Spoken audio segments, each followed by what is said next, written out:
Olá! Hoje nós vamos bordar em lã usando retalhos de tecido. Eu peguei alguns retalhos de tecido na cor que eu quero aplicar o bordado sobre o meu trabalho. Como eu tenho uma blusa com lista laranjada, verde e marrom, peguei uma de cada cor e mais outros retalhos que eu tinha. Esse retalho de tecido, eu apliquei uma entretela média com um ferro simples, não ferro a vapor. Precisa ser um ferro simples. Passeia bem para que ela ficasse firme, não descolasse. Depois que eu fiz a aplicação, eu deixo o tecido esfriando, viro no avesso, no lado da entretela para mim, e começo a desenhar, a riscar.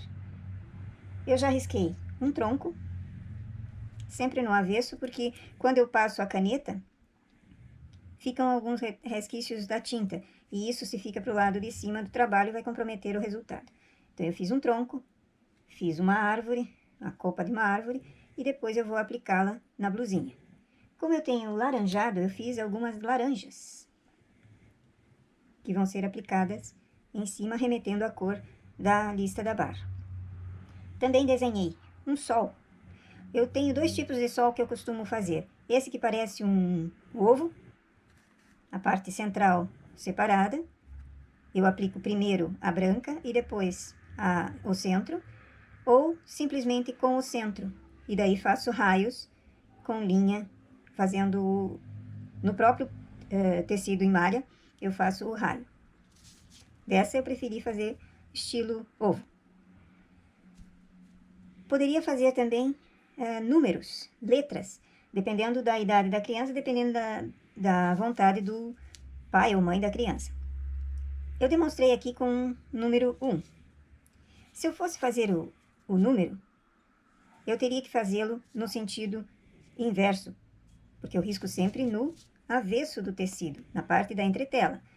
Quando eu viro para aplicar, ele precisa estar no sentido certo de um número.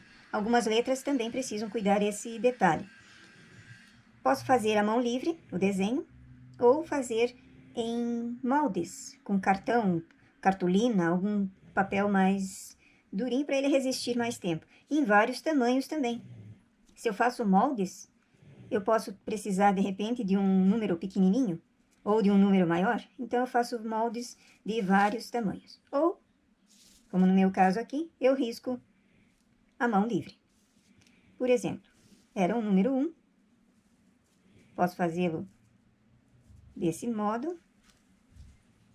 Na hora de recortar, eu acerto bem a linha.